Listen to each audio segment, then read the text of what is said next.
Salatullah, salamullah. Assalamualaikum warahmatullahi wabarakatuh. Waalaikumsalam. Ya alhamdulillah wassalatu wassalamu ala rasulillah wa ala alihi wa sahbihi wa mawalah wa la hawla wa la quwata illa billahi wa ba'du. Hadirin dan hadirat yang dimuliakan Allah Subhanahu wa taala, alhamdulillah di malam hari ini kembali kita bisa duduk untuk bertalabul ilmi.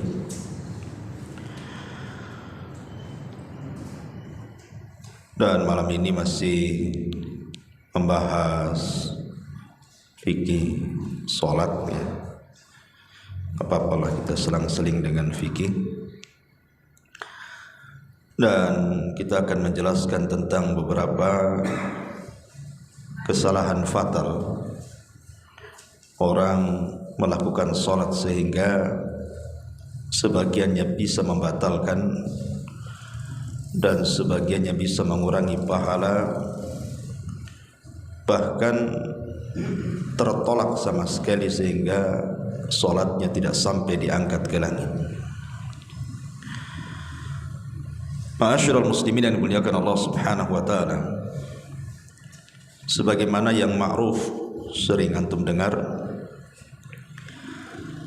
bahwa awal yang dihisab oleh Allah Subhanahu wa taala pada hari kiamat adalah salatnya. Sebagaimana hadis yang dikeluarkan al-Imam At-Tabrani dalam kitab Al-Awsat dari Abdullah ibn Qarat radhiyallahu anhu, Nabi sallallahu alaihi wasallam bersabda, "Awwalu ma yuhasabu bihil 'abdu yaumal qiyamati as-salat." Amalan hamba yang pertama kali dihisab di sisi Allah adalah salatnya. Fa in saluhat salatuhu saluha sairu amali. Kalau salatnya bagus sempurna, maka amalan-amalan yang lainnya dianggap baik. Tetapi wa in fasadat fasada sairu amali.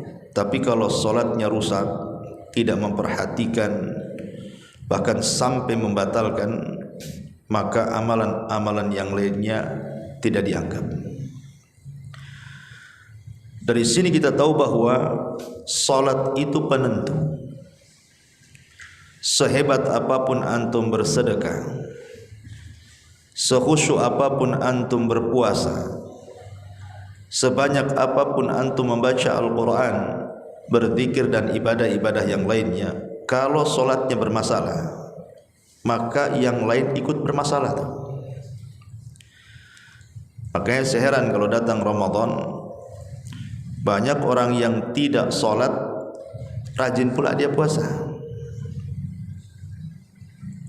Bahkan kalau ada yang tidak puasa, ditegur dia tuh, kenapa kau tak puasa, katanya. Kalau ditegur, kamu aja sholat enggak, katanya. Nanti dia ngeles pula, ya masih mending lah aku tak sholat tapi puasa, katanya. Jadi intinya bahwa ini kan kesalahan parah, ikhwan. Bahkan para ulama mengatakan puasanya percuma kalau orang meninggalkan sholat 5 waktu itu. Dan yang lebih hebat lagi kalau kita bicara tentang keutamaan sholat, ikhwan, sholat itu justru amalan pertama yang akan masuk ke dalam kubur dan akan membela orang yang ada di kubur. Dalam hadis yang dihasankan para ulama dan juga dicantumkan oleh Syekh Albani dalam kitabnya Sahih Targhib dan Tarhib, dari hadis Abi Hurairah radhiyallahu anhu. Jadi kalau mayat itu dimasukkan ke dalam kuburan, maka dia sempat mendengar suara terompah sandal-sandal orang yang mengantarkan sampai pulang. Ketika dia sudah tidak mendengar sandal lagi, maka disabdakan Nabi sallallahu alaihi wasallam, "Kanatis salatu inda ra'si." Maka salat akan berjaga-jaga dari arah kepalanya. Jadi kalau ada malaikat mendatangi dia, maka solat langsung menghalaunya, dan solat akan mengatakan kepada malaikat ini, ma qibali madkhal, tidak ada jalan kemari untukmu, katanya. Lihat bagaimana solat menyelamatkan orang dalam kuburan. Makanya jangan dianggap remeh solat itu, karena itu amalan pertama justru yang akan membela kita dalam kuburan. Dan solat akan mengatakan kepada malaikat yang hendak menyakiti dia, ma qibali madkhal, tidak ada jalan untung, pergi kamu, katanya. Ma'asyiral muslimin yang dimuliakan Allah Subhanahu wa taala, bahkan solat itu sendiri adalah sebab terbesar orang ini diberikan nikmat oleh Allah pada hari kiamat. Dan nikmat yang akan diberikan kepada orang solat ini melebihi nikmat sorga itu sendiri. Sorga itu sudah nikmat. Orang kalau masuk sorga itu udah luar biasa. Ma la ainun ra'at wa la udhunun sami'at wa la khatara ala qalbi bashar. Nikmatnya tidak bisa dilihat, didengar, terlintas pun tidak. Tapi orang yang menjaga solat ini diberikan oleh Allah kenikmatan yang jauh dibandingkan sorga itu sendiri. Apa itu? Ru'yatullahi azza wa jalla, diizinkan memandang Allah azza wa jalla. Dan itu disabdakan di dalam hadis dari Jarir ibn Abdillah al-Bajali radhiyallahu anhu yang terdapat dalam Sahih Bukhari Muslim. Jadi kata Jarir ibn Abdillah al-Bajali, kunna julusan inda Rasulillah sallallahu alaihi wasallam id nadhara ilal qamari lailata badrin. Kami sedang duduk-duduk santai bersama Rasul di malam hari, dan ketika itu sedang bulan purnama, terang-terangnya. Maka Nabi SAW kemudian menyuruh para sahabat untuk memandang bulan.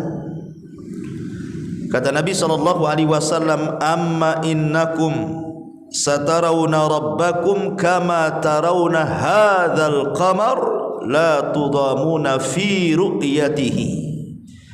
Kalian kelak pada hari kiamat, kata Rasul, akan memandang Allah seperti kalian memandang bulan di atas itu.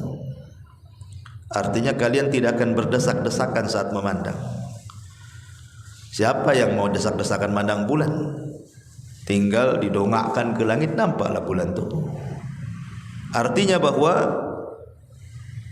Allah Subhanahu wa taala akan terlihat dan tanpa ada kesulitan untuk memandangnya. Tidak harus berdesak-desakan kayak antum nonton sepak bola itu kan. Tidak, cukup ke atas gini nampak Allah. Tapi bukan Allah seperti bulan, bukan. Maksudnya yang disamakan ini melihatnya. Bukan zat Allah sama dengan bulan, tidak. Maksudnya melihat Allah sama dengan melihat bulan. Ya.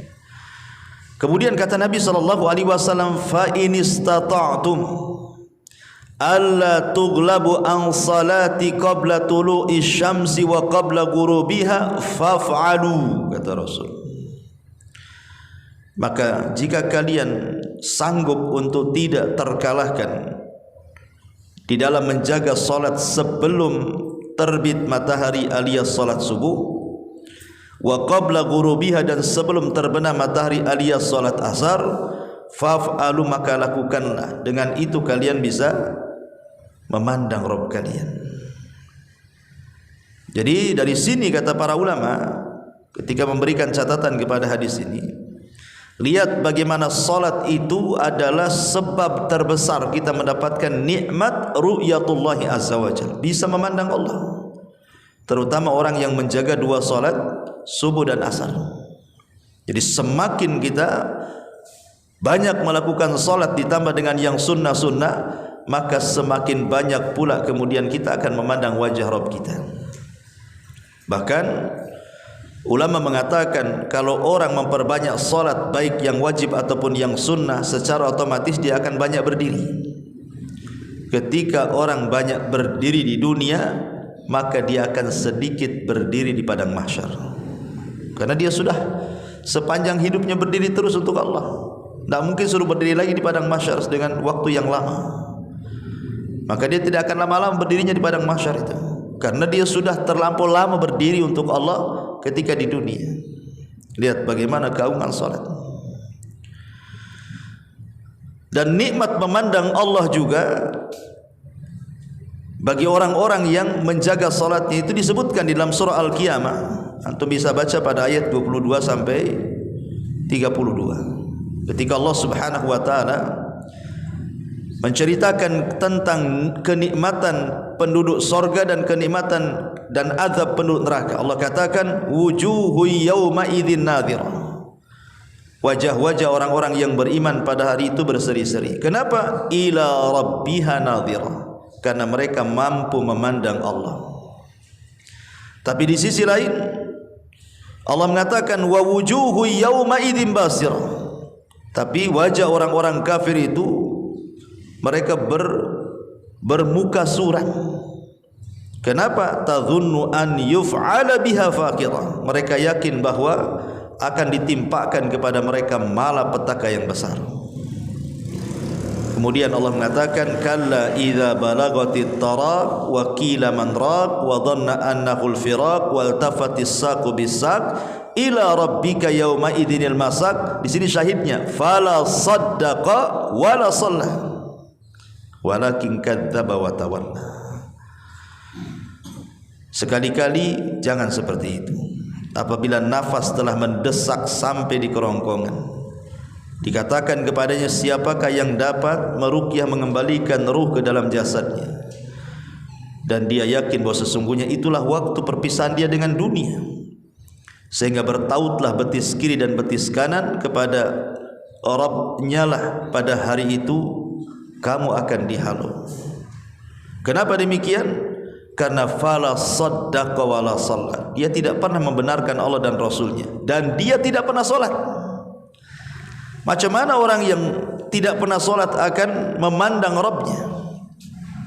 Maka mafhumnya orang yang senantiasa menjaga solat, itulah yang Allah katakan wujuhu yawma idzin nadhira ila rabbiha nadhira. Wajah-wajah orang yang beriman pada hari itu berseri-seri karena mereka memandang Rabb mereka. Lihat bagaimana orang menjaga solat itu diberikan nikmat yang luar biasa melebihi nikmat surga itu sendiri, memandang wajah Allah Subhanahu wa taala. Karena di dunia saja ikhwan, ketika antum salat kemudian antum saat ruku atau saat sujud, disitulah kesalahan kita itu sebenarnya jatuh. Makanya perhatikan antum kalau salat itu ruku dan sujud tuh, karena di situ letak kesalahan kita itu digugurkan. Karena di zaman Abdullah ibn Umar, Ibnu Umar ini melihat ada laki-laki ini ketika solat berdirinya lama sekali, tapi ketika ruku sujud cepat, ngebut. Apa kata Ibnu Umar?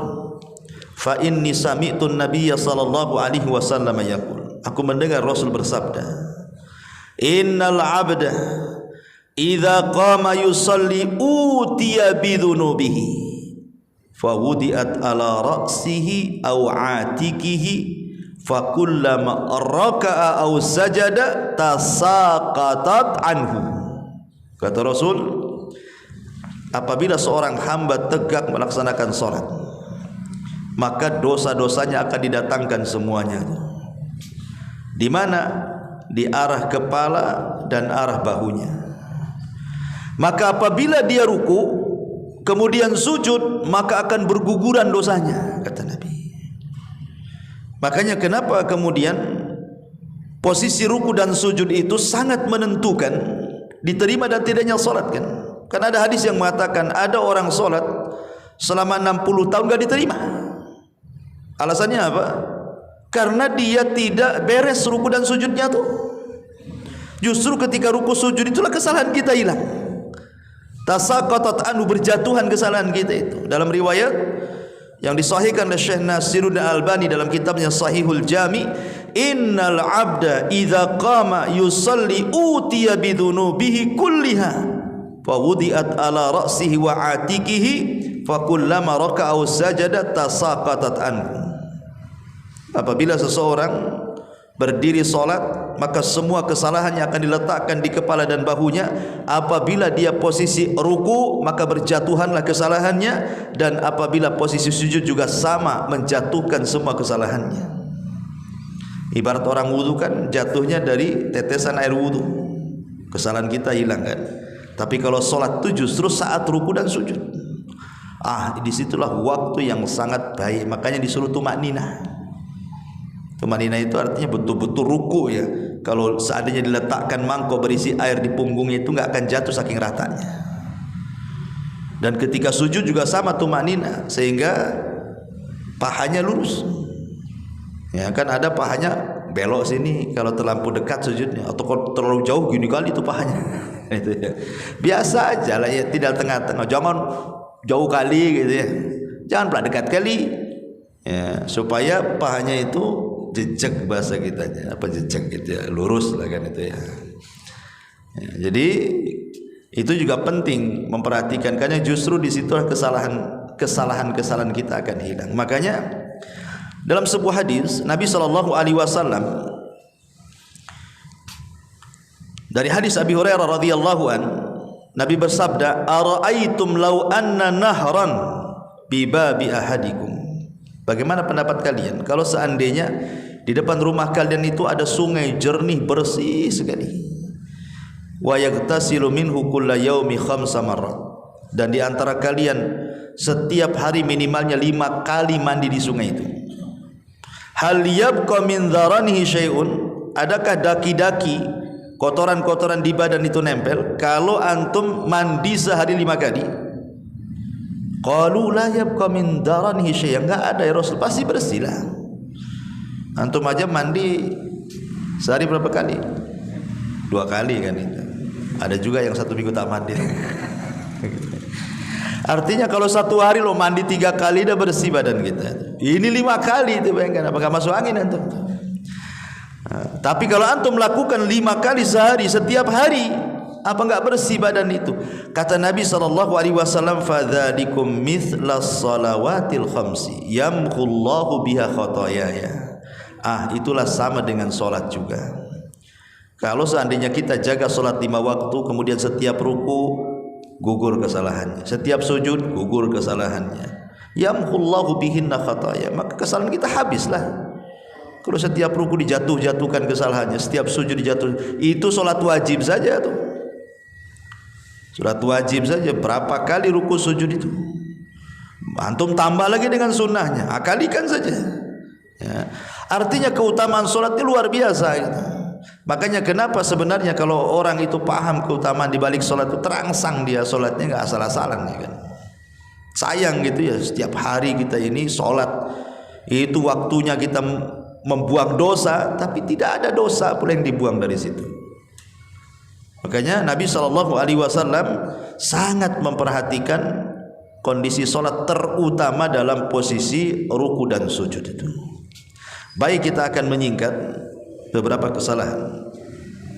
Singkat aja ya kalau kita jelasin. Ada kitab bagus namanya Akhtaul Musallin, karya masyhur Hasan Salman, salah seorang murid dari Syekh Albani, itu bagus sekali ya, banyak itu. Tapi saya tidak mungkin mengemukakan semuanya karena waktu juga. Kita akan sesingkat-singkatnya saja.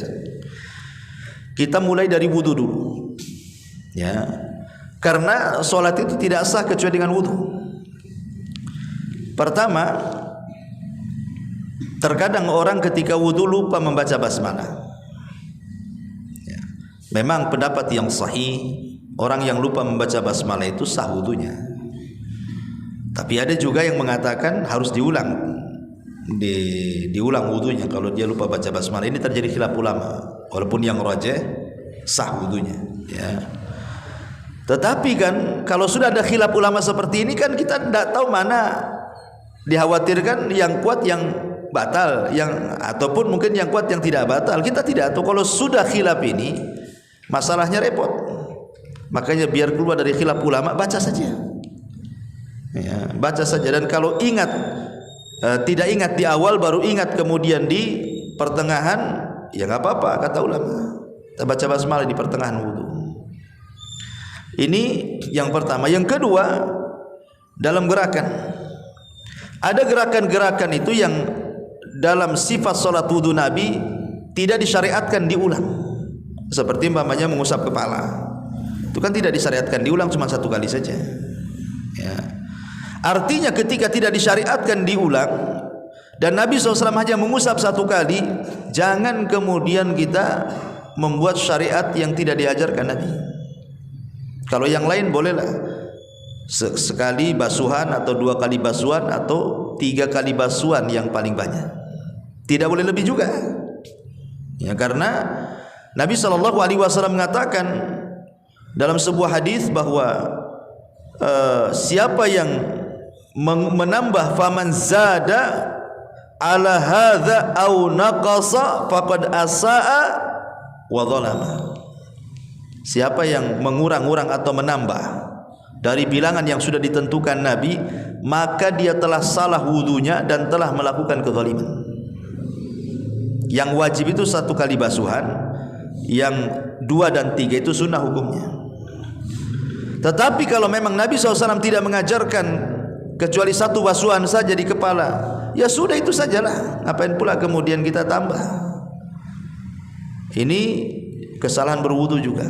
Karena itu bisa menyelisih sunnah. Kalau sudah menyelisih sunnah kan mengurangi pahala jadi. Ya.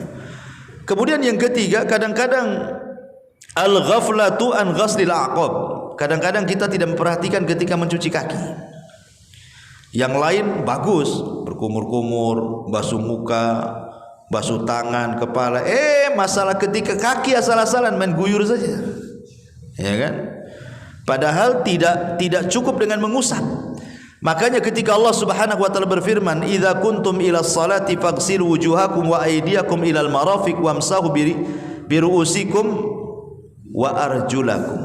Pakai fathah, bukan pakai kasrah. Karena kaki tidak diikutkan dengan kepala, tapi kaki itu diikutkan dengan tangan. Kalau kaki diikutkan dengan kepala berarti kan diusap. Tapi kaki ketika diikutkan dengan tangan artinya dicuci.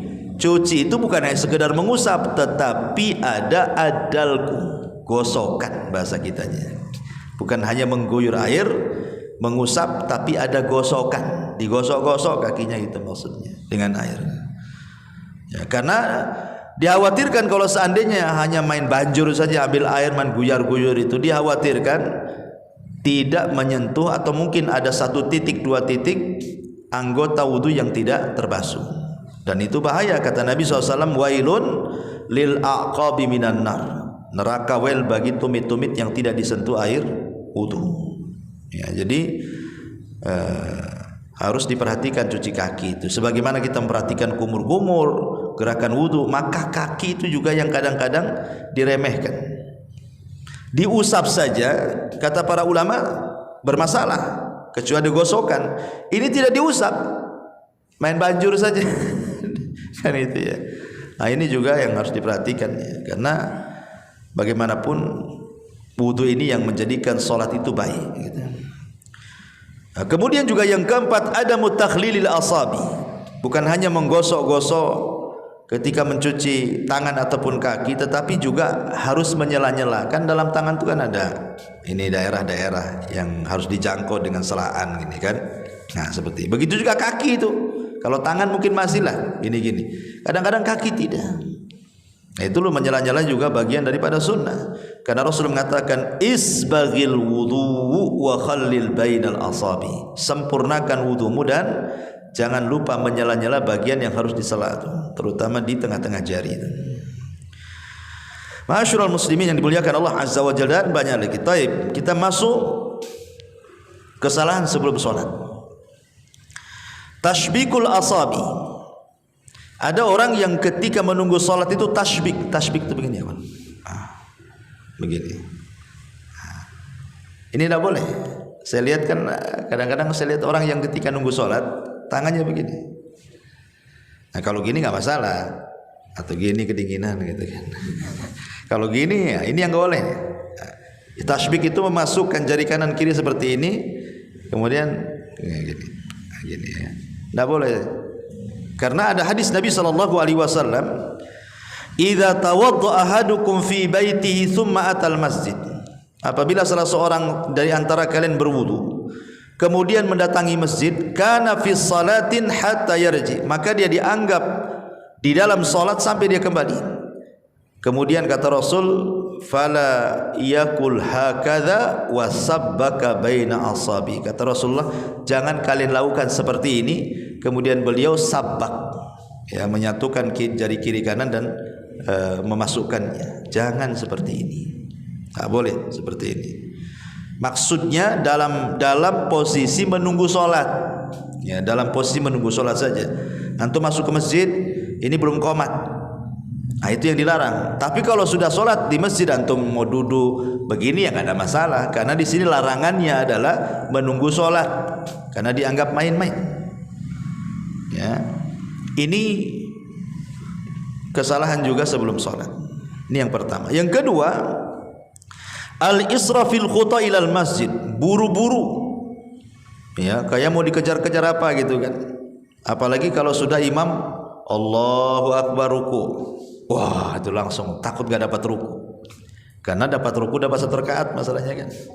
Ya, kadang-kadang wudunya asal-asalan kan, karena buru-buru wudunya tuh, karena ingin mengejar ruku. Nggak perlu, ngapain pula. Kata Nabi SAW, fama adraktum fasallu wa ma fatakum fatimmu.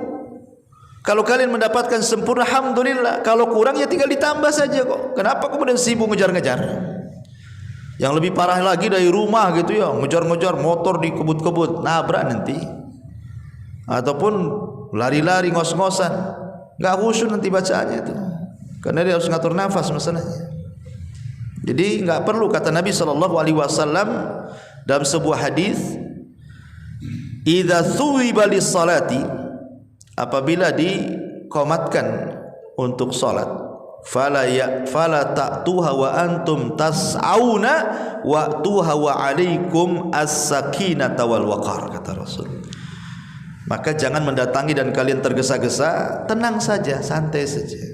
Ya, masuk ke masjid, tidak apa-apa. Apa yang didapati, alhamdulillah. Apa yang kurang, tambah, selesai. Apa masalahnya? Karena setiap gerakan solat itu dan bacaan itu berpahala, ya kawan. Kita tujuan solat itu apa sih? Nyari pahala, bukan ngejar gerakan. Buat apa ngejar gerakan?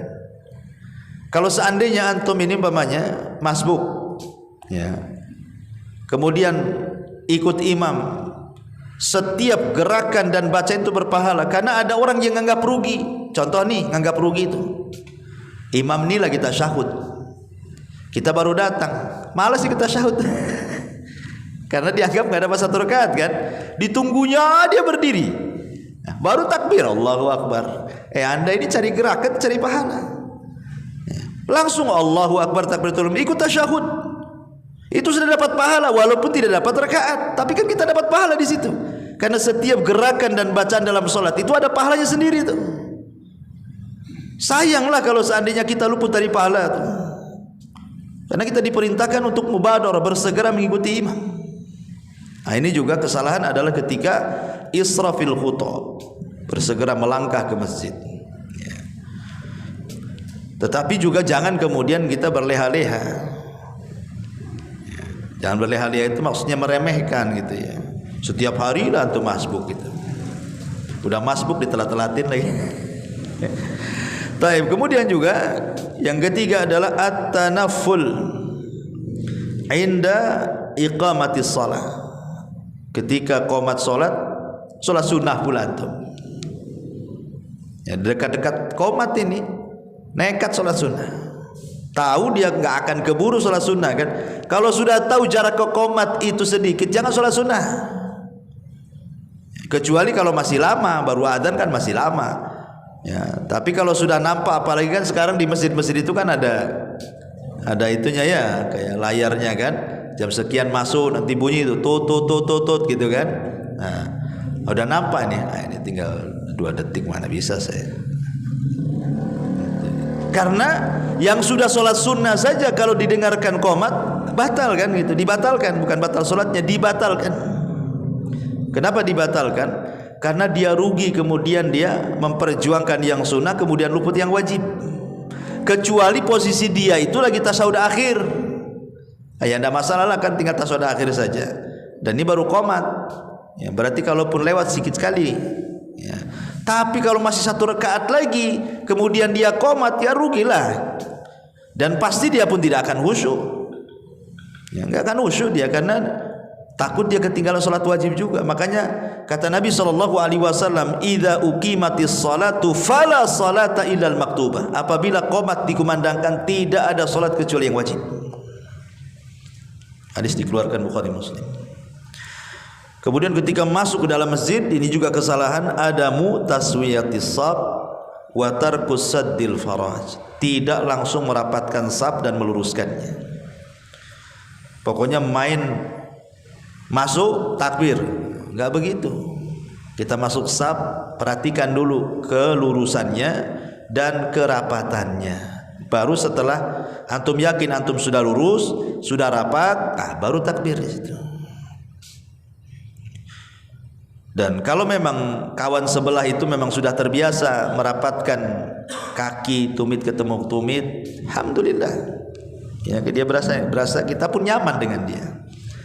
Tapi ada orang-orang itu kalau dirapatkan tak nyaman dia, gatel katanya, kan gitu, gatel gitu ya, udah gitu dan rapat gitu, menjauh dia, ya sudah. Ya kalau antum sudah berusaha mendekat dia menjauh, aku mendekat kau menjauh, ya sudah.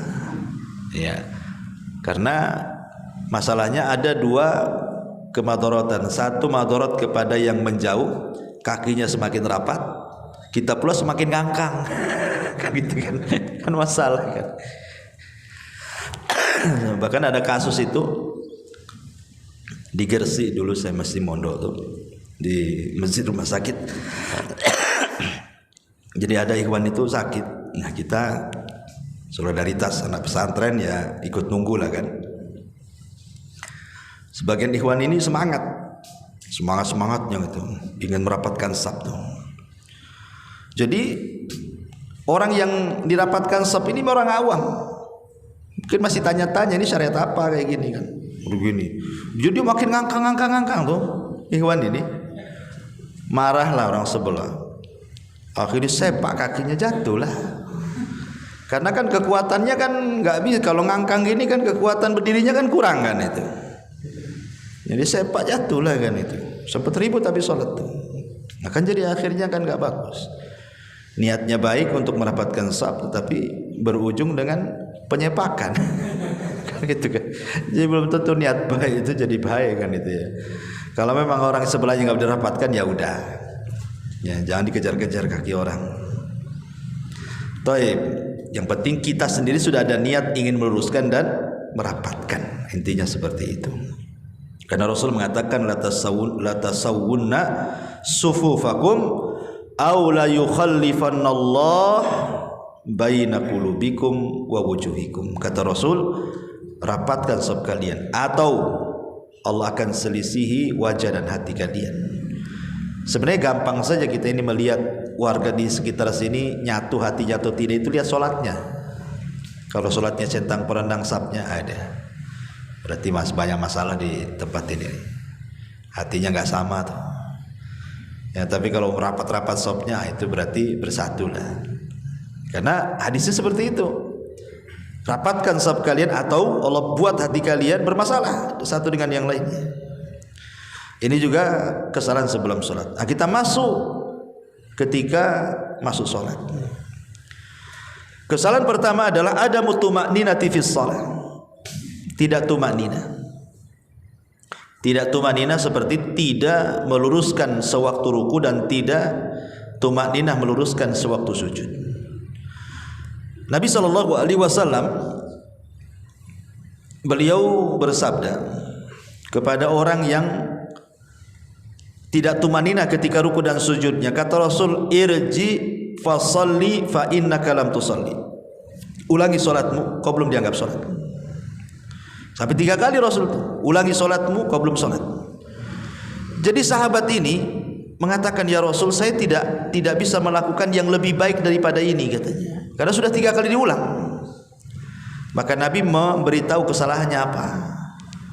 Kata Nabi SAW, idza kumta ila salati fakabbir thumma qra' ma tayassara ma'aka minal Qur'an. Apabila engkau menuju salat, bertakbir. Kemudian baca yang mudah untukmu, jangan yang sulit-sulit dibaca.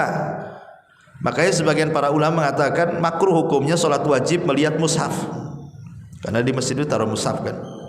Ya, itu tidak disyariatkan kalau solat wajib. Kalau solat sunnah nggak apa-apa. Solat malam antum ingin 30 juz baca Quran nggak masalah. Ya, tapi kalau solat wajib jangan. Karena di sini Rasul mengatakan apa? Tsumma qra' ma tayassara minal Quran, baca yang mudah. Kalau Al-Baqarah tidak hafal, Al-Fil. Ya. Kalau surah sapi betina tak hafal, surah gajah aja lah. Kan Al-Baqarah panjang, Al-Fil kan cuma sejengkal aja. Ya. Ya, karena kita disuruh yang mudah saja, jangan takalluf. Kita sedang sholat wajib masalahnya. Kalau sholat sunnah nggak apa-apa, pegang Quran duduk aja boleh kita sholat sunnah itu. Kalau sholat wajib kalau bisa jangan takalluf, jangan membebani diri. Tsummarka hatta tatma'inna rakian. Kemudian ruku sampai tumakninah rukunya. Tsummarfa hatta ta'tadila qa'iman. Kemudian beritidallah sampai betul-betul sempurna berdirinya. Tsummasjud hatta tatma'inna sajidan. Kemudian sujud sampai tumakninah dalam sujudnya. Tsummarfa hatta tatma'inna jalisan. Kemudian duduklah di antara dua sujud sampai kau tumakninah. Tsummasjud, kemudian sujud kembali hatta tatma'inna sajidan. Tsummaf'al dzalika fi salatika kulliha. Kemudian sujud sampai tumakninah, lakukan seperti itu dalam semua salatmu. Artinya jangan meremehkan soal tumakninah dalam salat. Karena tadi sewaktu kita ruku disitulah letak kesalahan kita gugur. Sewaktu kita sujud disitulah letak kesalahan kita gugur. Maka kalau bisa rukunya tumakninah agak panjang, jangan cepat-cepat kan itu. Kemudian sujudnya juga sama. Makanya saya nggak kebayang tuh orang yang taraweh 7 menit ya, 7 menit 23 rakaat kan. Cemana dia akan tumakninah? Nggak bisa. Oh, dolin katanya. Kok langsung dolinnya saja kan? Kapan mulainya itu? Alhamdulillahnya kok langsung dolin. Ya. Jadi kadang-kadang seperti itu. Jadi nggak boleh dalam Islam itu terlalu cepat seperti itu. Karena dipastikan tidak tumakninah. Dipastikan tidak tumakninah. Karena saya lihat video itu orang nih rukunya belum betul-betul ruku tuh, karena terlalu cepat. Jadi modelnya gini, nggak lurus begini, baru begini. Udah bangkit lagi. Ya. Dari segi gerakan tumakninahnya saja bermasalah, gimana dengan bacaannya coba? Ya, makanya yang seperti ini kalau antum melihat imam seperti ini, mufaraqah saja. Keluar, baguslah sendiri. Kalau membahayakan salat kita. Ya. Ini juga yang pertama. Yang kedua, al-julus ma'al qudrati 'alal qiyam. Berdiri, duduk padahal dia sanggup berdiri. Kalau kita sanggup berdiri dalam sholat wajib, berdiri. Umpamanya antum habis kesandung, agak sakit lah kaki itu, tapi masih bisa berdiri. Ya, nggak ada alasan kalau masih bisa berdiri jangan duduk. Kecuali kalau dengan berdiri antum tidak tahan sakit gitu kan. Ya orang punya asam urat itu kalau berdiri memang sakit tuh, ya kan?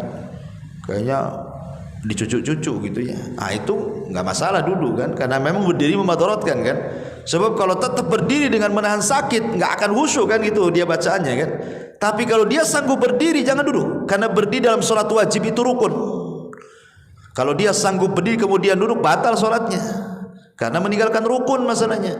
Lain kalau sholat sunnah boleh. Nabi SAW ketika di masa tuanya beliau sholat sunnah duduk. Tetapi Rasul memberikan arahan kepada kita, ketika kita sholat sunnah, pemain sholat malam antum sambil duduk, pahala orang yang sholat sunnah sambil duduk padahal dia bisa berdiri dapat separuh daripada sholat yang berdiri. Jadi pahalanya separuh. Ya. Taib. Kemudian juga kesalahan yang lainnya, yang nomor 3, musabaqatul imam. Dia imam belum bergerak sudah gerak dia. Ya, jangan sampai kemudian mendahului imam. Jangan bicara mendahului, gerakan sama saja tidak boleh. Apalagi sampai mendahului. Yang imam itu antum atau imam jadinya kan? Kan imam dijadikan itu untuk diikuti. Biarkan imam ruku dulu baru kita ruku. Enggak, imam belum ruku dia ruku. Seolah-olah dia yang jadi imam ikut dia kan. Mana ceritanya? Maka Nabi SAW sangat melarang. Kata Nabi SAW, amma yakhsha ahadukum idza rafa'a ra'sahu qabla al-imam an yaj'alallahu ra'sahu ra'sa himarin aw yaj'alallahu suratahu surata himarin. Tidakkah takut salah seorang di antara kalian mengangkat kepala sebelum imam, Allah jadikan kepalanya seperti keledai atau bentuk kepalanya seperti bentuk keledai. Di zaman Imam Ibnu Hazm rahimahullahu taala ada cerita. Jadi ada yang mutakabbir, orang sombong. Dia enggak yakin dengan hadis ini. Masa sih kalau orang mendahului imam nanti kepalanya jadi keledai katanya. Jadi dia mau nyoba. Ya, betul-betul mau nyoba dia. Akhirnya dicoba sama dia sebelum imam mengangkat. Tiba-tiba kemudian dia mengangkat kepala sebelum imam. Subhanallah, Allah berikan keajaiban, langsung Allah adab seketika, kes kepalanya jadi keledai. Itu di zaman Imam Ibnu Hazm. Imam Ibnu Hazm itu imam dari Cordova sana, Maroko, ya, Andalus zaman dulu. Kitabnya namanya Muhalla, yang kata Ibnu Taimiyah tidak lengkap kalau perpustakaan tidak ada kitabnya Imam Ibnu Hazm. Nah di zaman Ibnu Hazm itu peristiwanya nih. Dari sini berarti betullah apa yang disabdakan Nabi SAW bahwa di antara umat ini, maksudnya umat Islam di akhir zaman itu akan terjadi apa? Khasfun wa qadfun wa maskhun, kata Rasul. Akan terjadi kepada umat akhir zaman itu khasfun. Khasfun itu kalau dilihat ke langit gerhana, tapi kalau lihat ke bumi berarti gempa. Berarti akan banyak gempa, kata Rasul, dan banyak gerhana. Memang gerhana tiap tahun. Di zaman dulu gerhana jarang-jarang, tiap tahun ada gerhana. Gempa pun hampir ada di mana-mana. Barusan gempa di Maroko kan. Kemudian qadfun, hujan batu, ya. Kemudian mashun, dirobahnya manusia. Ada sebagian mengatakan maksudnya dirobah tabiatnya dari tabiat manusia jadi tabiat binatang. Makanya banyak orang-orang itu kelakuannya kayak binatang tuh. Bukan kayak manusia. Kadang-kadang binatangnya nggak melakukannya, dia pula melakukan. Seperti siapa? Orang LGBT itu. Binatangnya nggak melakukan, dia aja melakukan. Kemudian ada juga yang mentafsirkan ala zahiriha, artinya dimaknai secara zahirnya. Maksudnya Allah merubah jasad manusia seperti jasad hewan, seperti kasusnya di zaman Imam Ibnu Hazm ini kan. Dia nyoba-nyoba, mana ada kalau saya mendahului imam kepala saya jadi keledai. Betul jadi keledai. Itulah makanya bagaimana Allah Subhanahu wa taala murka kepada orang yang menyelisih sunnah Nabi. Kemudian juga di antara kesalahan selanjutnya adalah adamul mubadarati ila dukhuli fi sholati hala sujudil imam. Tidak mau bersegera, imam lagi sujud, nunggu dulu dia. Imam lagi tasyahud, nunggu dulu. Pokoknya dia maunya ketika imam berdiri mau ikut dia. Kalau selain posisi berdiri atau rukuk nggak mau ikut dia. Ini juga kesalahan. Karena imam dijadikan untuk diikuti, sudah saya jelaskan tadi. Bahkan ada hadis Nabi mengatakan, idza ji'tum ila sholati wa nahnu sujudun fasjudu wala ta'udduha syai'an. Apa kata Rasul? Kalau datang kalian dan kami sedang sujud, bersegera ikut gerakan, kata Rasul. Hadis dikeluarkan Nabi Daud. Kemudian juga kesalahan berikutnya, tarku raf'il yadaini fi mawadi'ir raf'i. Tidak mengangkat tangan di waktu-waktu ketika mengangkat tangan. Kapan mengangkat tangan? 4 tempat. 1, taat takbiratul ihram. Allahu akbar. Ngangkat tangan itu bukan takbiratul ihram. Takbiratul itu ucapan Allahu akbar, itu takbiratul ihram. Ya, kalau ngangkat tangan ya ngangkat tangan. Ya, ini 1. Ya. Kemudian yang kedua, inda ruku, ketika hendak ruku, ngangkat lagi Allahu akbar ruku. Ya, ini kedua. Kemudian yang ketiga, inda raf'i minhu, ketika bangkit dari ruku, angkat tangan lagi Allahu akbar. Ya. Kemudian yang terakhir, wa inda raf'i minat tasyahhudil awal, dan ketika bangkit dari tasyahud awal, Allahu akbar. Berarti ngangkat tangan 4 tempat nih. Ya, takbiratul ihram Allahu akbar, saat ruku Allahu akbar, bangkit dari ruku Allahu akbar, kemudian setelah tasyahud awal bangkit ke rakaat berikutnya, angkat tangan lagi. Ya. Saya lihat ada orang yang setiap gerakan ngangkat tangan dia. Tapi ada juga yang setiap gerakan tidak ada ngangkat tangan juga, takbiratul ihram saja. Ada yang terlalu ekstrim, ngangkat tangan semua. Ada yang tak ngangkat tangan sama sekali kecuali takbiratul ihram. Nah, ini juga kan kesalahan gitu ya, karena menyelisih sunnah. Memang tidak membatalkan salat kecuali takbiratul ihram kan itu ya. Nah, tapi kan mengurangi pahala, karena bagaimanapun melaksanakan sunnah itu penting dalam salat kan. Kemudian juga kesalahan yang lain adalah adamus sujud alal a'dha'i sab'ah. Dia tidak sujud di atas 7 anggota sujud. 7 anggota sujud itu maksudnya 2 telapak tangan, 2 sudah dihitung 2, 1 2 kan itu. Kemudian 2 lutut berarti 4. Kemudian 2 ujung jari-jari kaki berarti 6 ya. Kemudian dahi dan hidung 7. Ini harus nempel di bumi ini. Saya lihat pernah ada orang sujud kakinya ngangkat ke atas. Pernah tuh lihat orang lihat sujud kakinya ngangkat tuh. Nah, kakinya nancep. Atau hanya dahinya, hidungnya nggak kena. Nah, makanya dahi dengan hidung itu satu paket itu. Kalau sampai ada di 7 anggota sujud tidak nempel di bumi, tidak sah sujudnya. Karena Nabi SAW yang mengatakan dalam sebuah hadis, ya, idza sajada amkana anfahu wa jabhatahu, apabila kalian sujud benamkan hidung dan dahimu, ya. Wa nahayadaihi an jambaihi, jauhkan lambung dari sikut. Jangan gini, enggak ada perbedaan sujud laki-laki dan perempuan itu. Karena ada yang bertanya, Ustaz, katanya kalau perempuan itu dirapatkan, kalau laki-laki direnggangkan. Enggak ada, sama semuanya. Bahkan kalau anak-anak kambing masuk dia. Tapi kalau antum sholat jamaah rapat sapnya ya jangan dibentang-bentang gini ya, kayak kasihan orang sebelah kan itu. Kalau sholat sunnah, karena posisi kalau lagi rapat gitu kan agak sulit ya, gimana lagi kan gitu ya. Tapi kalau sedang sholat sunnah sendirian kan bisa untuk melakukan ini ya. Kemudian kata Nabi SAW, wa wada'a kaffaihi hadwal mankibaihi, kemudian meletakkan kedua telapak tangan sejajar dengan bahu saat sujud. Wa kana yumakkinu rukbataihi, dan menancapkan kedua lututnya, wa atraf qadamaihi, dan ujung-ujung telapak kakinya. Berarti 2 ujung telapak kaki, 2 lutut, 2 telapak tangan, dahi dan hidung, itu disebut dengan arkan sujud. Ya, rukun-rukun sujud di situ. Nah, taib. Kemudian kesalahan berikutnya adalah ketika sholat dia mengangkat suara saat berzikir. Ya, sebelahnya keganggu.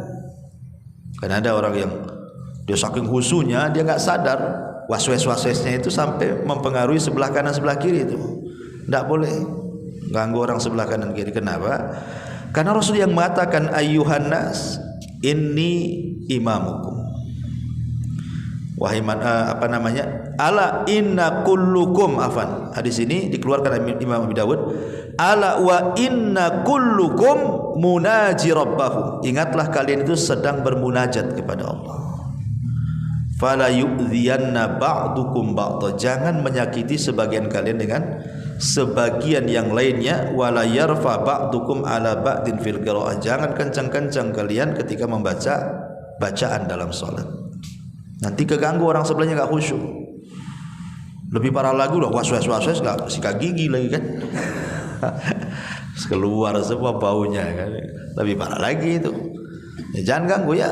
Ingat, makanya ketika Rasul mengatakan, ditanya sahabat Rasul, apakah Tuhan kami ini jauh sehingga kita harus manggil-manggil, ataukah Tuhan kita ini dekat sehingga harus berbisik-bisik ya. Maka turunlah ayat wa idza sa'alaka ibadi anni fa inni qarib ujibu da'watad da'i idza da'an falyastajibu li wal yu'minu bila alam biarsyud. Apabila mereka bertanya soal keberadaanku, kata Allah, katakan yang aku dekat. Berarti tidak perlu teriak-teriak doa itu ya, karena Allah itu dekat ya. Cukup dengan suara lirih saja Allah tahu. Kemudian juga kesalahan yang lain, qiyamul masbuk qabla taslimil imam at-taslimat tsaniyah. Ada orang masbuk ini kadang-kadang imam baru salam ke kanan, Allahu Akbar, udah berdiri dia. Ya. Tunggulah imam ini selesaikan salamnya. Assalamualaikum. Assalamualaikum. Baru berdiri. Ya. Ini enggak. Makanya kata Imam Syafi'i rahimahullahu taala, wa man sabaqahul imamu bi syai'in minas salati lam yakum liqada'i ma alaihi illa ba'da faraghil imami minat taslimataini, kata Imam Syafi'i. Orang yang telat masbu datang, ketika hendak menyempurnakan sholat rakaat berikutnya, jangan bergerak sampai sempurna 2 salam imam. Sempurnakan 2 assalamualaikum. Assalamualaikum. Baru kita berdiri yang masbuk tuh. Ya. Mau kemana juga tuh buru-buru. Taib. Kemudian juga yang selanjutnya adalah at-tahawun fil qiyam bastu adh-dhira'aini fi sujud. Bastu dhira'aini fi sujud. Dia tidak mengangkat sikut saat sujud, malah merebahkan tangan. Jadi harusnya kan sikutnya diangkat. Ini direbahkan begini. Kan ada orang yang begini kan, direbahkan. Harusnya kan diangkat begini, bukan direbahkan. Karena itu gaya anjing masalahnya.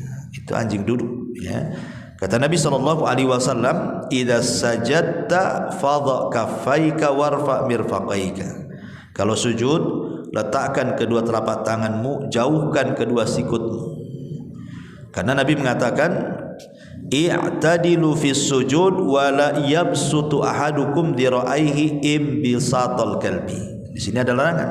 Tidak boleh salah seorang kalian ketika sujud itu seperti duduknya anjing. Berarti harus dijauhkan dari lambung. Ya. Kemudian yang berikutnya kasratul iltifat wa ra'ful basari ila sama. Banyak tengok-tengok ataupun memandang ke langit, dan wa adamun nadhar ila maudhi'is sujud asna'is shalah, dan tidak memandang ke tempat sujud saat salat ketika berdiri. Memang ada khilaf ulama, apakah saat antum berdiri Allahu Akbar pandangan kita itu ke depan atau ke tempat sujud? Abu Hanifah berpendapat, kalau tidak salah Abu Hanifah, lupa saya, Imam Malik, pokoknya antara dua inilah, disunahkan ke depan pandangannya. Allahu Akbar berarti ke depan. Kenapa? Karena berdalil dengan ayat Al-Qur'an, fa aina ma tuwallu fa thamma wajhullah. Dimanapun kau memandang, disitulah wajah Allah. Jadi boleh memandang ke depan. Tapi sebenarnya Allah mengatakan tidak, ke tempat sujud. Jadi begini. Gitu maksudnya. Jadi ada dua pendapat ya, ada yang mengarah ke depan, ada yang mengarah ke tempat sujud. Ya, tapi yang rajih menghadap ke tempat sujud. Ya. Nah, tapi sebagian yang lain tidak. Dia tidak mengarah ke depan ke tempat sujud. Dia belok-belok aja tuh. Nggak tahu itu dia kenapa, melamun kali ya. Ya. Apalagi kalau umpamanya ada cicak jalan kan, perhatiin cicaknya kemana masuk. Lagi sholat kan itu. Ini kan bahaya. Apalagi kalau sampai kawin makin husul lagi. Nengoknya kan. Jadi jangan sampai gitu. Karena itu kenapa? Itu bagian daripada dia sedang kecurian setan itu. Bukan kecurian dompetnya, tidak, tapi husu dia dicuri setan. Ikhtilas min ikhtilasi syaitan, wa huwa yakhtalisu min ikhtilasi syaitan, kata Rasul. Dia sedang dicuri itu sama setan husunya itu.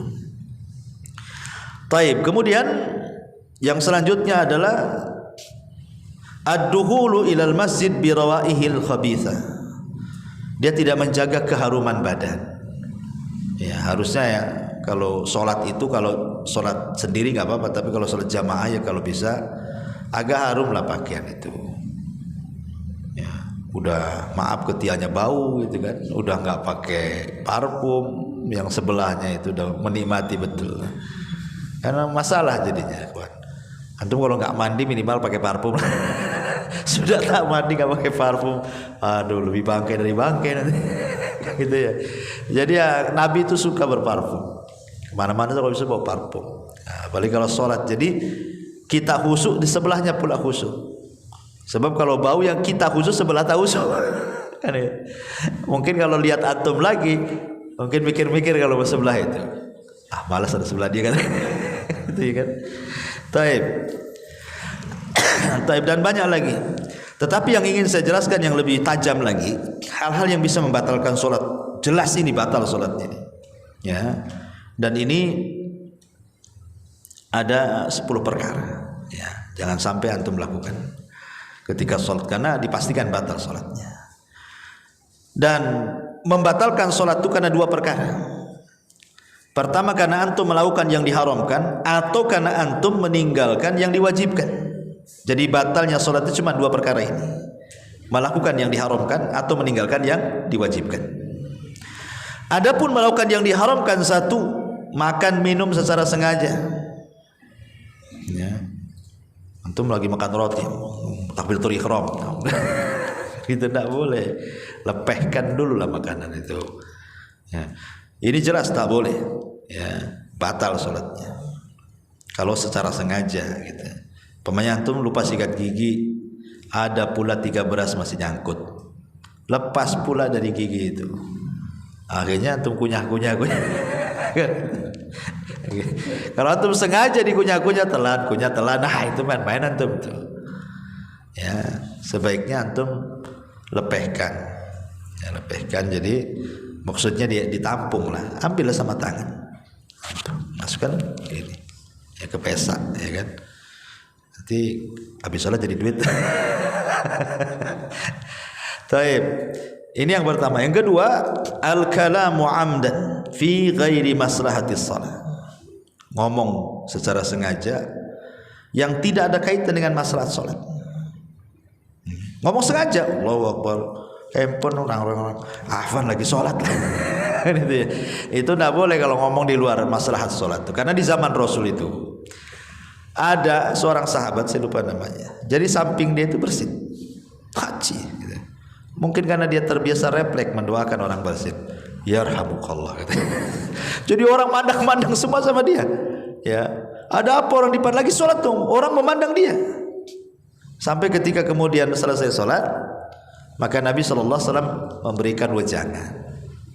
Nah, maksudnya jangan dijawab, karena sholat itu perlu kehusyuan. Ya. Taib. Kemudian yang nomor 3 adalah al-amalul katsiru amdan, banyak bergerak. Nggak ada jalan, nggak ada hajatnya bergerak, banyak bergerak. Ya, jadi jangan banyak bergerak yang tidak ada hajatnya dan bukan jenis sholat, bukan jenis sholat, tapi banyak bergerak. Walaupun para ulama itu membedakan, kalau sedikit ya dimaafkan, seperti kalau mazhab Syafi'i itu kan 3 gerakan kan itu ya. Nah, tapi kalau banyak bermasalah, bisa batalkan sholat kalau terlalu banyak bergerak. Maksudnya bergerak yang bukan bagian daripada gerakan sholat. Tapi kalau bagian dari gerakan sholat, umpamanya nih, kan kita tidak boleh sholat kecuali menghadap sutra. Umpamanya di situ, antum jadikan orang yang duduk di situ, jadikan sutra. Kemudian pergi pula dia. Kalau hanya 2 langkah ke sini, nggak apa-apa, dekat. Tapi kalau antum jadikan sutra di situ, pergi dia, antum jalan sampai sini, jalan-jalan itu namanya. Nggak usah. Ya, kalau masih memungkinkan selangkah 2 langkah nggak apa-apa. Tapi kalau jauh kali, nanti orang nengok sholat gaya apa itu? Ini sholatnya Wahabi nih. Kalau salah kan itu. Ya. Baik. Kemudian yang nomor 4, adz-dzahiku fi sholati, tertawa dalam sholat. Tertawa, entah antum menghayalkan apa atau tertawa. Ya. Kan kadang-kadang itu, kadang ada juga orang cerita itu dia tertawa gara-gara lihat anekdot di kaos orang. Allahu Akbar. Tengok mungkin ada anekdot di situ, bahasa apa terbaca, ketawa dia, batal sholatnya. Makanya jangan ganggu orang sholat. Kalau tahu kaos-kaos itu jangan, ini mesti politik nih maksudnya. Kaos partai. Sampai ada cerita itu, ketika di atas sahur itu kan gini, sekali yang di sampingnya nomor turut 2 jadi gini tasawufnya. Berarti bolonya lagi. Ini kan main-main aja sholatnya. Kemudian juga yang nomor 5, al-khata'u fil qiraati idza ghayyara al-ma'na. Ya, kesalahan dalam bacaan yang sampai merubah makna, di mana maknanya ini sangat parah, bahkan bisa sampai kekufuran. Nah, ini jelas. Ya, kalau sampai fatal sekali merubah maknanya, maka tidak sah sholatnya. Tapi karena kalau bukan karena mungkin lidahnya yang susah gitu kan, memang sudah berusaha lidahnya susah. Ya memang gimana lagi, orang kita ini bukan lidah Arab kan gitu. Kemudian yang nomor 6, takhalluf al-ma'mum an imamatihi bi ruknaini. Ketinggalan 2 rukun. Karena imamnya cepat-cepat, ketinggalan 2 rukun kita. Umpamanya kita mau tumaninah, Allahu Akbar, baca. Imam ruku kita belum selesai bacaan, masih baca saja. Imam i'tidal kita pula baru ruku, berarti 2 lewat tuh, batal sholatnya. Jangan kelewat 2 rukun. Kalau imam ruku segera ruku lah, jangan nunggu dia i'tidal. Nah, ini batal wudu sholatnya. Nah, kemudian yang nomor 7, ma abtalat tahara kal hadathi wa aqlil lahmil ibil. Antum habis wudu makan daging unta, kan daging unta pendapat yang kuat batal wudunya. Kalau daging kambing nggak masalah ya. Jadi waktu sholat Allahu Akbar, oh iya tadi saya baru makan sate unta, batalkan sholatnya ya, karena dia belum tajdid wudu, belum pada baru wudu kan gitu. Karena kalau terus dilakukan berarti antum sholat tanpa wudu namanya, kan batal wudunya dengan makan daging unta gitu ya. Atau antum yakin bahwa antum kentut, memang tak ada ledakan dan juga tak ada bau pula gitu kan, sehingga antum nyantai aja, kan nggak nampak juga sama orang. Sayang tinggal lagi tasada akhir lagi, aduh katanya tinggal sedikit lagi pula cus gitu keluar, ya batal. Nggak masalah, diulang kan pahala juga gitu, kenapa sayang. Kemudian juga yang nomor 8, kashful aurati amdan, membuka aurat secara sengaja. Kalau tidak sengaja nggak apa-apa. Contoh antum pakai sarung, ya lupa nggak pakai celana dalam, waktu sholat Allah melorot, ya tapi kan maksudnya sholat sendiri bukan di masjid, bahaya kalau di masjid. Nah itu kan nggak sengaja kan, karena mungkin kurang kencang, maka langsung diambil pasang, itu nggak membatalkan sholat ya, karena tidak sengaja kan, dia melorot jatuh, langsung diambil lagi, nah begitu maksudnya. Tapi kalau sengaja nggak boleh ya, batal sholatnya. Kemudian yang nomor 9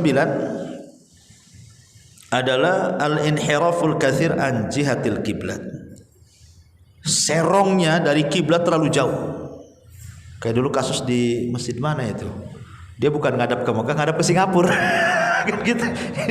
Wah, aneh ini katanya, orang ngadap ke Mekah, ini ngadap ke Singapura. Ini udah parah kan itu ya. Jadi kalau sikit ya nggak apa-apa. Kalau umpamanya antum mereng sikit dari kiblat nggak apa-apa, karena kita nggak mungkin narik benang dari Ka'bah ke sini kan. Kalau kita pasang benang di tali ya betul-betul lurus kan ya. Tapi kan kita nggak narik benang, sehingga kita bisa lah kira-kira. Kalau menceng-menceng sedikit nggak apa-apa. Tapi kalau parah gitu ya, apalagi sampai 180 derajat, itu sama dengan membelakangi. Nah, itu ya batal sholatnya. Kecuali kalau sholat sunnah. Kalau sholat sunnah menghadap kemana saja nggak masalah. Ketika di kendaraan maksudnya ya. Tapi kalau sholat wajib tetap. Makanya kenapa dalam ketentuan syariat itu sholat wajib tidak boleh dilakukan di atas kendaraan. Rasul tidak pernah melakukan sholat wajib di atas kendaraan. Nah, ketika Syekh Utsaimin ditanya bagaimana hari ini di pesawat, kalau turun nggak mungkin kan itu, maka dibolehkan inda darurah, dalam kondisi darurat. Jadi sholat wajib di atas pesawat itu boleh karena darurat. Tapi kalau tidak darurat, masih bisa lah. Kan turun pesawat ini jam 4:30, berarti ke maghrib masih lama, bisa lah, nggak usah sholat asar di atas pesawat. Turun karena masih ada waktu untuk sholat asar. Tapi ini turun jam 7 nih, ada mungkin juga sholat asar dijamah dengan maghrib, terpaksalah kemudian di atas pesawat. Kemudian juga yang nomor 10 di sini, wujudun najasati ala badani wa thiyabi, ada najis pula di badan kita, di pakaian kita. Mungkin waktu antum gendong anak antum kencing, antum tak tahu kan gitu ya, pas sholat Allah kok pesing nih, baru ingat, oh iya anak saya tadi kencing, batal sholatnya ya, karena dia tahu ada kencing anaknya di situ kan ya. Atau saya tambah umpamanya dia salam sebelum selesai membaca bacaan, main salam duluan, Mungkin mau buru-buru mau futsal kali ya. Jadi baru baca syahadat belum sholawat udah main salam tuh. Nah, selesaikan dulu bacaan-bacaan itu, kemudian salam. Kalau memang pemanya yang sunnah-sunnah nggak dikerjakan ya nggak apa-apa. Seperti berlindung dari 4 perlindungan kan sunnah saja dibaca. Allahumma inni a'udzubika min adzabi jahannam wa min adzabil qabri wa min fitnatil mahya wal mat wa min fitnati syarri masiihid dajjal. Itu kan sunnah saja dibaca. Kalau itu nggak dibaca nggak apa-apa. Tapi kalau tahiyat, syahadat, sholawat itu harus dibaca, ya, nggak boleh tinggal, gitu ya. Ini karena bisa membatalkan sholat nantinya. Nah ini diantara sebagian, sebenarnya ini sebagian karena juga waktu ya. Ya mudah-mudahan bisa dipahami. Kita tutup sampai di sini. Subhanaka bihamdika asyhadu an la ilaha illa anta astaghfiruka wa atubu ilaik. Allahu taala alam. Assalamualaikum warahmatullahi wabarakatuh.